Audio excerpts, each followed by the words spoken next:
नमस्कार दोस्तों, आज हम बात करेंगे ऐसे मुद्दे की जिसका सीधा असर किसानों, आम जनता के जेब और हमारे देश की अर्थव्यवस्था पर पड़ सकता है। सरकार इथेनॉल को पेट्रोल में मिलाने को बढ़ावा दे रही है, लेकिन इसका सीधा असर चीनी उत्पादन और गन्ना किसानों और बाजार की अर्थव्यवस्था पर कैसे पड़ेगा, आइए समझते हैं इसको आसान भाषा में।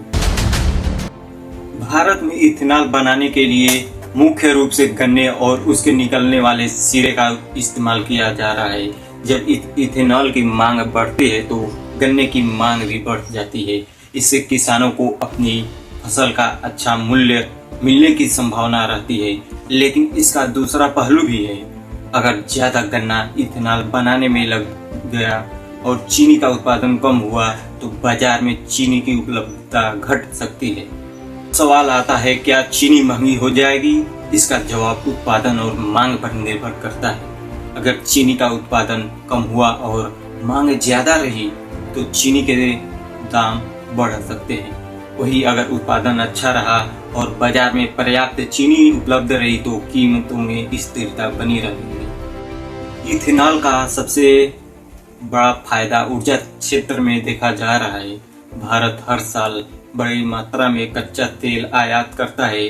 अगर वही पेट्रोल में इथेनॉल मिलाया जाता है तो तेल आयात पर निर्भरता कुछ कम हो सकती है। इससे देश की विदेशी मुद्रा बच सकती है और ऊर्जा सुरक्षा मजबूत हो सकती है। इथेनॉल को पेट्रोल की तुलना में कम प्रदूषण फैलाने वाला ईंधन माना जाता है।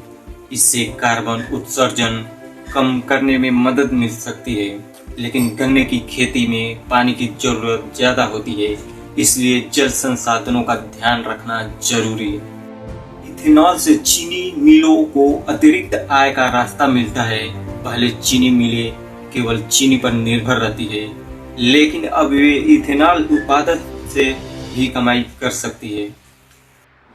इथेनॉल से चीनी मिलों को अतिरिक्त आय का रास्ता मिलता है। पहले चीनी मिलें केवल चीनी उत्पादन पर निर्भर रहती थी, लेकिन अब वे इथेनॉल उत्पादन से भी कमाई कर सकती है। तो कुल मिलाकर देखें तो इथेनॉल भारत के लिए कई फायदे ला सकता है। किसानों को बेहतर बाजार, देश को कम तेल आयात और पर्यावरण को फायदा, लेकिन साथ ही चीनी की कीमत, पानी की उपलब्धता और गन्ने की खेती के संतुलन पर ध्यान रखना जरूरी है। आपकी क्या राय है? क्या इथेनॉल भारत के लिए फायदेमंद साबित होगा?